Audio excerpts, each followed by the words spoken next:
Mo, you told me that you started with computer hardware. So think that you needed to buy something, some memory, a chip or whatever. I know you'll probably order it in Amazon, but just go with me and assume that you do want to buy something, and you enter into this shop. Obviously, this is one you cannot enter into because it's AI generated, and this is what you see inside, okay? And you're asking for what you want, and this guy actually finds it in seconds. He knows exactly that it's somewhere down at the bottom shelf behind whatever that is, and hand you the part that you wanted. The problem with this system that we see here is that it's really hard to scale. If you would not be a one-person shop, but actually grow to a larger warehouse, having 10 or 20 or 50 people trying to find something in this kind of system will be really hard.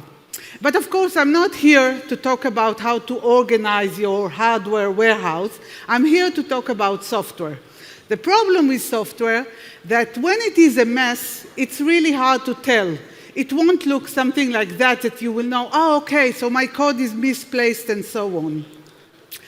What you will notice, the symptoms to know that your code is not well organized, and I'm talking here about large code bases, is all kinds of things that you will try to find. The first one of them, there will be no clear module boundaries. You'll have the MISC and the utils and the helpers, and when you try to put something new, you will not be sure if it needs to go to the miscellaneous or to the helpers or to the utils.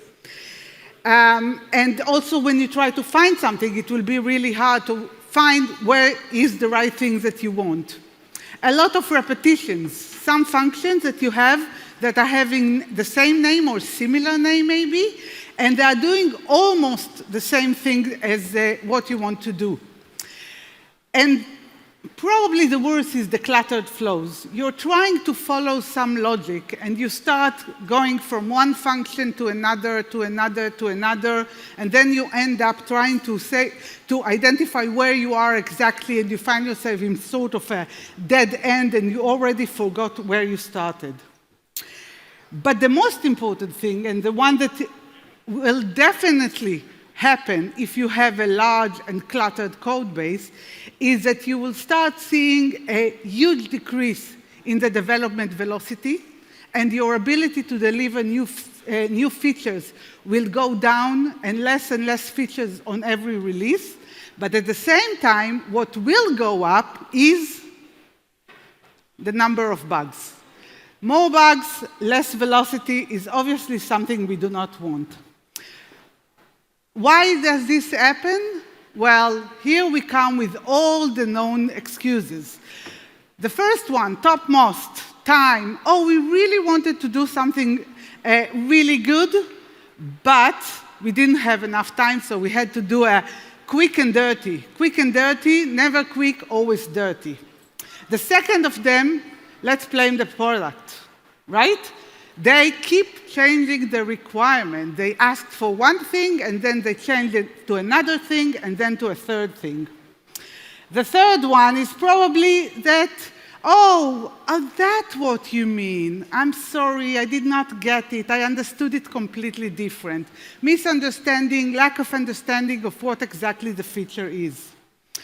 There's also a technology evolvement and technical debt that is acquired as a result of it. You're changing between versions. There are new ways of doing things, but you didn't go back and fix everything. There's also the human factor. Okay, we are developers. None of us was born with all the knowledge on how to write the perfect code. And we look at the code that someone else wrote, and you say, who's this that wrote it, and then it turned up it's you a year ago. And of course, the new one is the non-human factor. We have this is the code that AI generated. We didn't really look into it. We are not sure, that's what the AI did. The technical term for that, by the way, is crapitecture. Okay? If you suffer from it, you'll probably know. So what is the solution? Should we just go, demolish everything, tear it down, and write from scratch? We all dream about that, but this is not very feasible, and we are not going to do that. So my name is Barak. I'm a software architect at Ubiq. And no, this is not another clean code Uncle Bob kind of talks. I'm going to actually give you very specific tools. We will see how you can take an existing large code base and restructure it to make it more nice, more feasible for work. And the first thing we are going to talk about is dead code. Okay, so what is dead code? Is code that is never being executed. And dead code is causing clutter, is causing confusion. You're searching and you find some functions, but only to realize that 95% of them are no longer relevant. It's a maintenance load because we are never sure where to look at, and also performance of size. You need to load the file with, I don't know, 6,000 lines, out of which only 500 are in use. So this is an example how this code happens. So I have a function called foo, obviously, because this is a tech talk. We must have a foo. And you're calling it, but over time, these calls are disappearing. And this function remains orphan. If you have a linter, and if you watch Josh this morning, you should have a linter, it will probably tell you that this function is unused, and it's really easy to tell. But what happens if this function is being exported? In this case, your linter is going to be just happy, and it will not tell you anything about that. And I know what you're thinking. Tali, it's 2025, almost 26. We have the gods of AI to help us. We don't need to do all this. Well, if you're trying to use AI to refactor or to fix your huge, and again, I'm talking about hundreds of thousands of lines, up to the millions, you will realize very quickly that it's problematic. AI is not really good at refactoring this code base. It's heuristic, it has limited size, which are the tokens, it can hallucinate, and the worst thing is if it needs to change 500 places, you never know if it will hallucinate on number 136 or on 457, and it's also slow. By the way, we know AI is fast, but if it needs to crunch all this. The alternative for that is to do it programmatically. When you write a program that needs to change your code, it is deterministic, it goes much faster, it is not going to behave differently all of a sudden midway. And the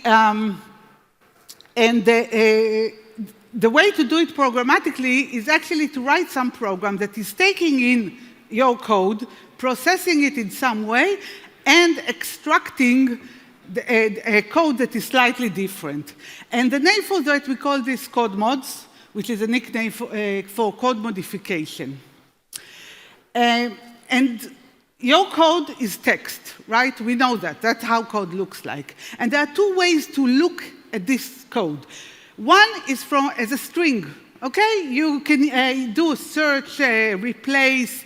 If you're more sophisticated, you'll probably do some fancy regex. But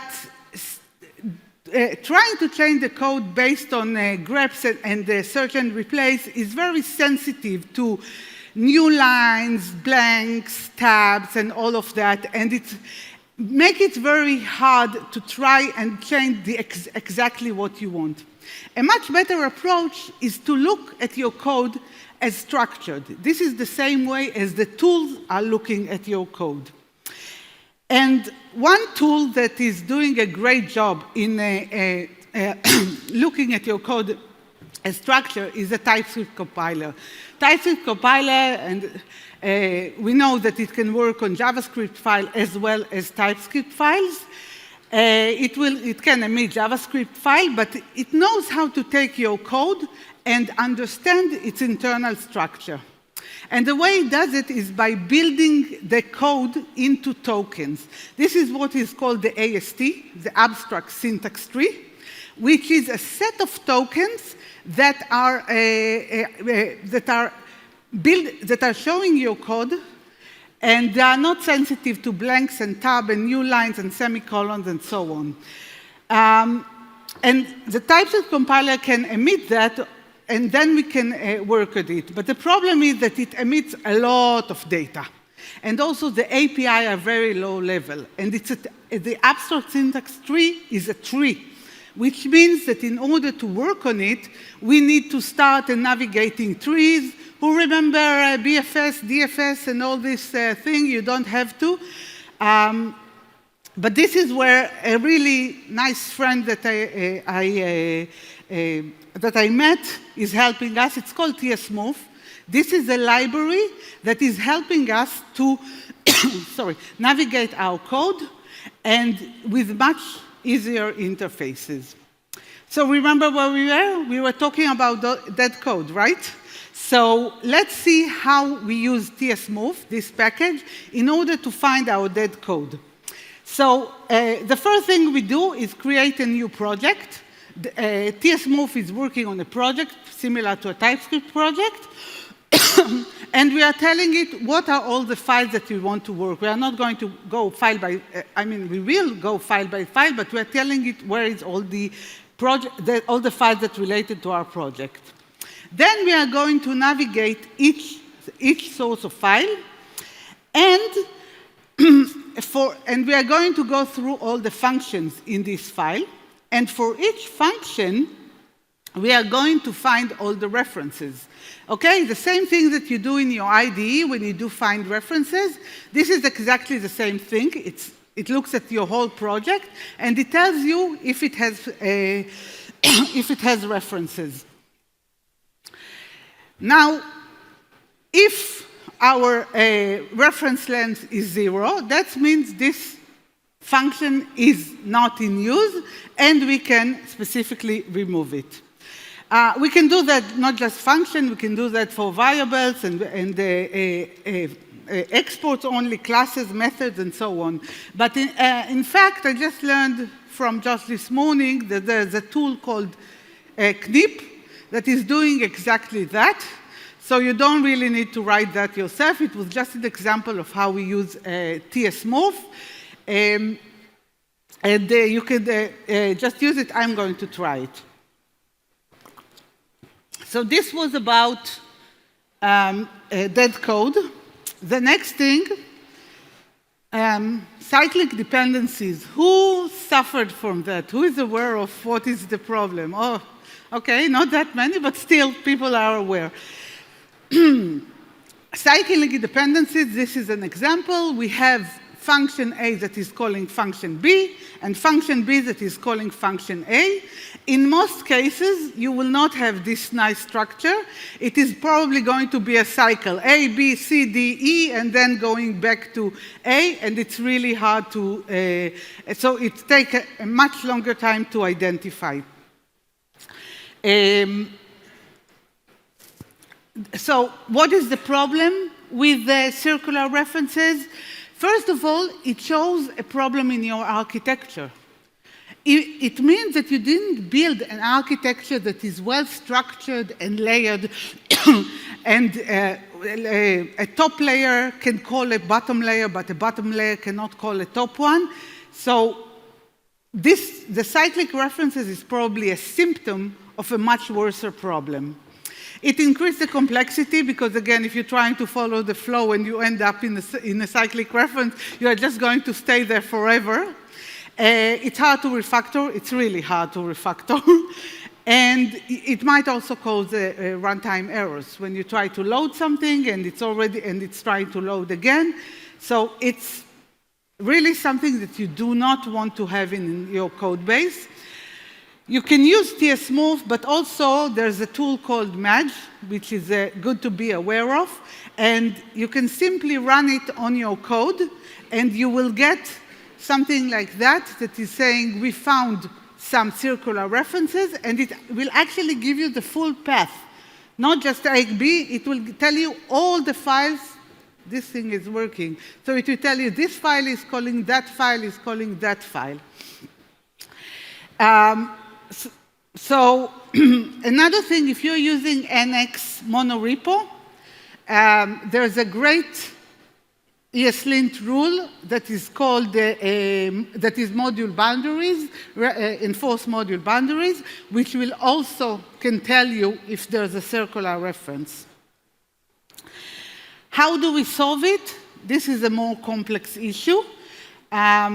Mostly what you will need to do is extract some of the shared functionality and just point your two functions that are referenced to the bottom, to the shared functionality. I have to admit this is easier said than done. It can be quite a challenge to try and fix that. So we were talking about dead code and cyclic references. The next topic that I want to cover is barrel file. What is barrel file? So this is actually where the name of the talk came from. Okay, lock, stock, and barrel is an English expression that means the whole thing, everything, including everything, and it comes from the parts of the riffle. So this is a lock, stock, barrel. But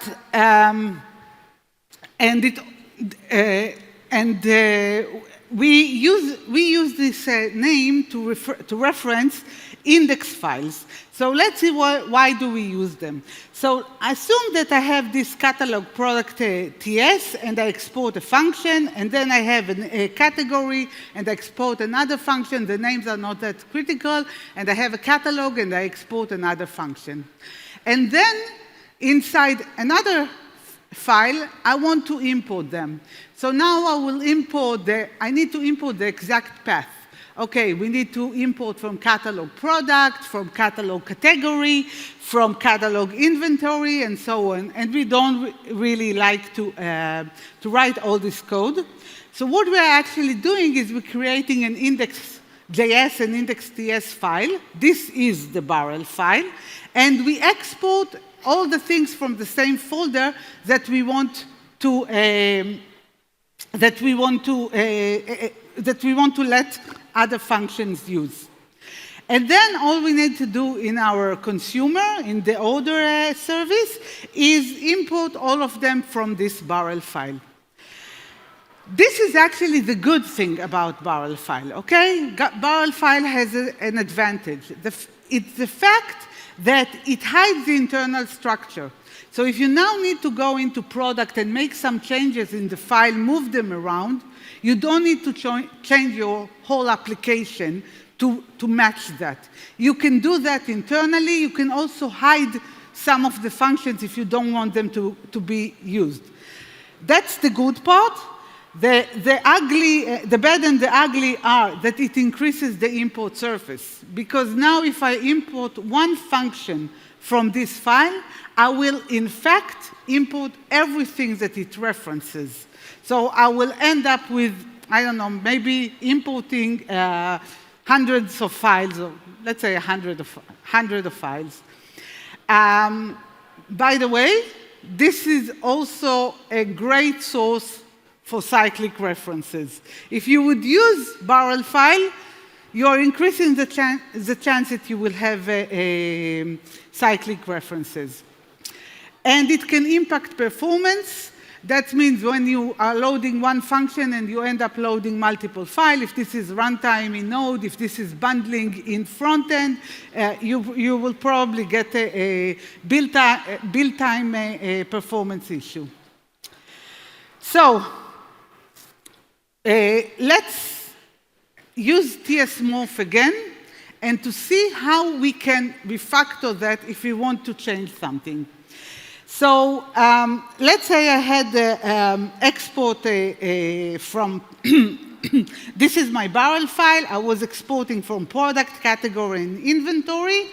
And now my goal is to move inventory to a separate. The system has grown up. We realize that inventory is a completely different topic. We need to extract it aside. So now I have two barrel files. One is for the catalog and another one for the inventory. What does it mean? It means that in my consumer file, in this case in my order file, I would like to, instead of doing the previous import that you see here, I now have to change it to this. So now my in-stock, the function that was in my inventory, is no longer imported from catalog, but is imported from inventory instead. And how do we do that using tsmorph? So again, we might want to have parameters. The important ones here are the name of the function that we want to move, where the old specifier, where it used to reside, and the new specifier, where I want it to import from now. So now I create another project, and I add all the files in my project. And now for each one of my files, I would go and do a replace import, and then I just need to sync. And of course, the important thing here is a replace import. And I just say, OK, let's do replace import. Maybe it reminds you of this meme, how to draw a horse. So draw a circle, two circles, then draw the horse. So no, let's go step by step. How do we import a file? The first thing we need to do is, this is my replace import code. The first thing we need to do is to find the old import. This is my catalog. And this is what I'm doing. I'm just filtering. I'm going through each one of the files. And I'm filtering the import to see if it is the old specifier. If this is the file that I previously had. And we can see it here. It will show me, OK, this is your old, this is your old specifier. Then, from this old specifier, I need to remove the function that I wanted to move, the in-stock function that is now moving to a new import. I need to remove it.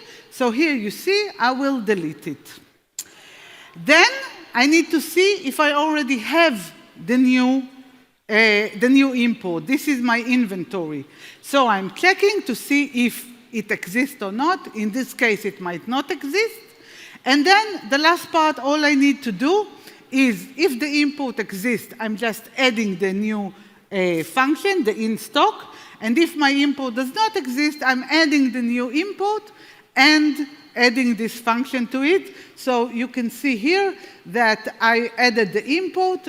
I added the import from my inventory. Last thing, because we don't want to have leftovers, I will go to the